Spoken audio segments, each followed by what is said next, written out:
Hi, I'm John Green. This is Crash Course U.S. History, and today we're going to talk about the United States Constitution. And in doing so, we're going to explore how the American style of government became the envy of the entire world, so much so that everyone else copied us. What's that, Stan? We're not going to talk about other countries stealing our form of government because no other countries stole our form of government? That doesn't seem possible, Stan.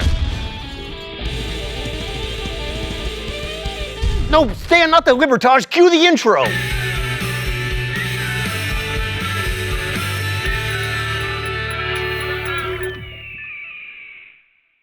So today we're going to learn why the green areas of not America didn't copy us. Alright, so as Americans may dimly remember from history classes, the constitutional system we've been living under since 1788, the year of the first presidential election, was not the original American government. The first government set up by the Continental Congress was called the Articles of Confederation, and it was, in a word, bad. In 2 words, it was not good, which is why it only lasted 10 years. The problem with the Confederation is that it wasn't so much a framework for a national government as it was a firm league of friendship, which unfortunately only sounds like a team of Care Bear superheroes. The Articles set up a government that consisted of a one-house body of delegates, with each state having a single vote, who, acting collectively, could make decisions on certain issues that affected all the states. There was no president and no judiciary. You can try to tell me that John Hanson, the president of the Congress, was the first American president, but it's just not true. Any decision required 9 of the 13 congressional votes, which pretty much guaranteed that no decisions would ever be made. Ah, supermajorities, always so efficient. But besides the 2/3 requirement, the Congress was very limited in what it could actually do. The government could declare war, conduct foreign affairs, and make treaties. Basically the stuff you need to do to go to war with England. It could coin money, but it couldn't collect taxes. That was left to the states. So if you needed money to, say, go to war with Britain, you had to ask the states politely. The Articles could be amended, but that required a unanimous vote, so 0 amendments were ever passed. The government was deliberately weak, which followed logically from Americans' fear of tyrannical governments taxing them and quartering soldiers in their houses and so on. But here's the thing, weak government is like non-alcoholic beer. It's useless. That said, the Articles government did accomplish a couple things. First, it won the war, so yay! Unless you were a slave or a Native American, in which case,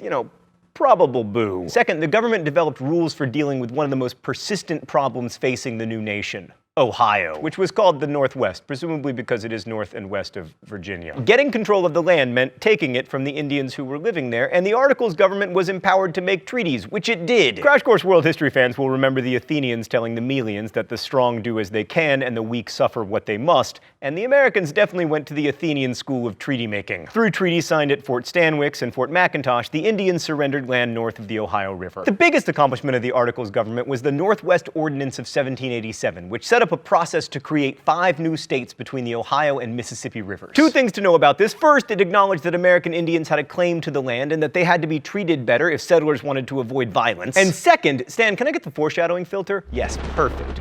The ordinance outlawed slavery in all 5 of the new states. Still, the Articles government was a complete disaster for exactly one reason: it could not collect taxes. Both the national government and the individual states had racked up massive debt to pay for the war, and their main source of revenue became tariffs, but because Congress couldn't impose them, states had to do it individually. And this made international trade a total nightmare, a fact worsened by the British being kind of cranky about us winning the war and therefore unwilling to trade with us. In 1786 and 1787, the problem got so bad in Massachusetts that farmers rose up and closed the courts to prevent them from foreclosing upon their debt-encumbered farm. This was called Shays Rebellion, after Revolutionary War veteran and indebted farmer Daniel Shays. The uprising was quelled by the state militia, but for many, this was the sign that the Articles government, which couldn't deal with the crisis at all, had to go. But not for everyone. Thomas Jefferson, for instance, was a fan of Shays Rebellion. A little rebellion now and then is a good thing. The tree of liberty must be refreshed from time to time with the blood of patriots and tyrants. Which is all fine and good, I mean, unless you're the bleeding patriots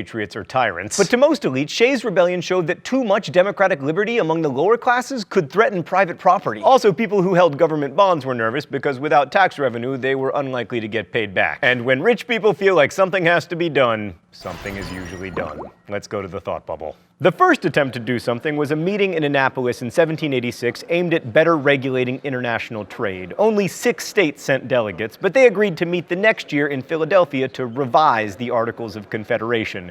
The delegates who met in Philly the next year had a funny definition of revision, though. Rather than make tweaks to the Articles, they wrote a new charter of government, the Constitution, which is, with some significant alterations, the same one that Americans live under and argue about today. Despite what some seem to believe, the 55 men who met in Philadelphia Philadelphia and hammered out a new form of government were not gods, but they were far from ordinary, especially for the time.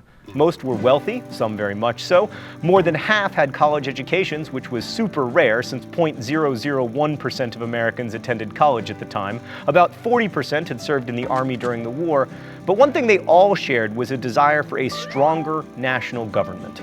The delegates agreed on many things. The government should have executive, legislative, and judicial branches and should be Republican with representatives rather than direct democracy.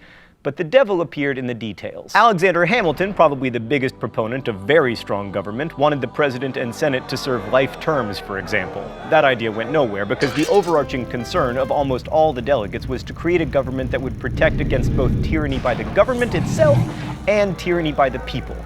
They didn't want too much government, but they also didn't want too much democracy, which is why our presidents are still technically elected not directly by regular people, but by 538 members of the Electoral College. This system is so Byzantine and strange that when American politicians speak of spreading democracy through the world, they never actually advocate for American-style elections. Thanks, Thought Bubble. Yes, I know, you have fantastic elections in Canada. Yeah, right, okay, all that too. I get it. Okay, it's US history, Thought Bubble. So conflicts between competing interests arose quickly at the Constitutional Convention in Philadelphia, the first being between states with big populations and those with small populations. Large states supported James Madison's Virginia plan, which called for a two-house legislature with representation in both proportional to a state's population, and smaller states, fearing that the big boys would dominate, rallied behind the New Jersey plan. New Jersey. This called for a single legislative house with equal representation for each state, as with the Articles of Confederation. But of course, coming from New Jersey, it had no chance of succeeding, and sure enough, it didn't. Instead, we got the Great Compromise, brokered by Connecticut's Roger Sherman, which gave us two houses. A House of Representatives with representation proportional to each state's population, and a Senate with 2 members from each state. House members, also called congressmen, served 2-year terms, while senators served 6-year terms, with 1/3 of them being up for election in every 2-year cycle. The House was designed to be responsive to the people, while the Senate was created to never pass anything, and it was so masterfully designed that it still works to this day. However, this solution created another problem: who should be counted in terms of representation? Slaveholding states wanted slaves to count toward their population, even though of course they could not vote because they were property. States with few slaves argued that slaves shouldn't be counted as people because, just to be clear, none of these dudes were not racist. This issue was solved with the notorious 3/5 compromise. For the purpose of determining the population, the total number of white people plus 3/5 the population of other persons, the word slave was never used, would be the basis for the calculation. So, yeah, that's still in the Constitution. The Constitution also contains a fugitive slave clause requiring any escaped slave to be returned to their master. And this meant that a slave couldn't escape slavery by moving to a state where slavery was outlawed, which meant that on some level, some states couldn't enforce their own laws. Spoiler alert, this becomes problematic. But except for the tyranny of slavery, the framers really hated tyranny. To avoid tyranny of the government, the Constitution embraced 2 principles: separation of powers and federalism. The government was divided into 3 branches: legislative, executive, and judiciary. And the Constitution incorporated checks and balances. Each branch can check the power of the others. The legislature can make laws, but the president can veto those laws. The judiciary can declare laws void too, but that's a power they had to grant themselves. You won't find it in the Constitution, I promise. You can look for it. And federalism is the idea that governmental authority rests both in the national and the state governments. As an American, I am a citizen both of the United States and of the state of Indiana. And the national government, the one set up by the Constitution, is supposed to be limited in scope to certain enumerated powers. Most other powers, especially the protection of health, safety, and morals, are left to the states. But the Constitution also seeks to protect against the radicalism that too much democracy can bring. The mostly rich framers worried that the people, many of whom were poor and indebted, might vote in congresspeople or, God forbid, a president in favor of, redistribution of property. To hedge against this, senators were elected by the states, usually by state legislatures, and they were supposed to be leading citizen types. You know, the kind of good Americans who take bribes and have adulterous affairs in airport bathrooms and patronize prostitutes and shoot Alexander Hamilton. Anyway, the other hedge against too much democracy is the aforementioned Electoral College, which many Americans hate because it has the potential to elect a president who did not win the popular vote. But that's kind of the point. The electors were supposed to be prominent, educated men of property who were better able to elect a president than, the rabble. But the Constitution of the United States is a really impressive document, especially when you consider its longevity. I mean, as Crash Course World History fans will remember, the nation-state is pretty pretty new on the historical scene, and the United States established by the Constitution is actually one of the oldest ones. But the Constitution would be meaningless if it hadn't been ratified, which it was, but not without a fight that helped clarify America's political ideology. 9 out of the 13 states were required to ratify the Constitution, and special conventions called for the purpose. In order to convince the delegates to vote for it, 3 of the framers, Alexander Hamilton, James Madison, and John Jay, wrote a series of 85 essays that together are known as the Federalist Papers. Taken together, they're a powerful and ultimately persuasive argument for why a strong national government is necessary and ultimately not a threat to people's liberty. Oh, it's time for the mystery document? The rules here are simple. If I name the author of the mystery document, shock as in surprise. If I don't, shock as in Alright, Stan, let's see what we got here. If circumstances should at any time oblige the government to form an army of any magnitude, that army can never be formidable to the liberties of the people while there is a large body of citizens, little, if at all, inferior to them in discipline and the use of arms, who stand ready to defend their own rights and those of their fellow citizens. This appears to me the only substitute that can be devised for a standing army and the best possible security against it, if it should exist. Federalist Papers, Alexander Hamilton.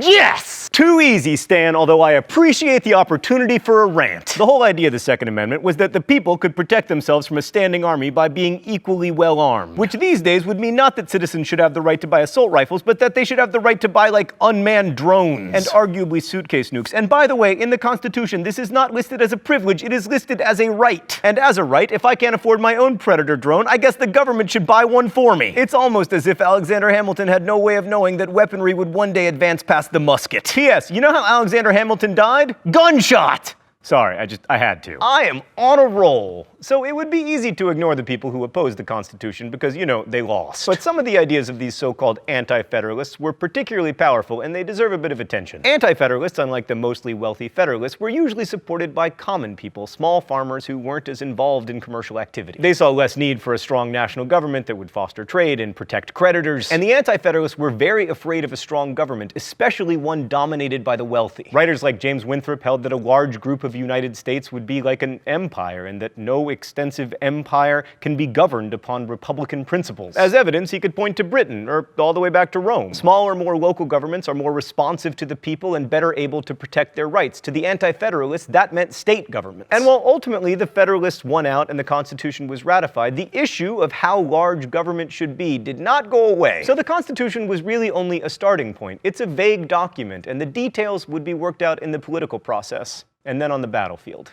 Thanks for watching. I'll see you next week. Crash Course is produced and directed by Stan Muller. Our script supervisor is Meredith Danko. The show is written by my high school history teacher, Raoul Meyer, and myself, edited by Stan and Mark Olson. The associate producer is Danica Johnson, and our graphics team is Thought Bubble. If you have questions about today's video or anything about American history, good news, there are historians in comments, so ask away. Thanks for watching Crash Course, and as we say in my hometown, don't forget to be awesome.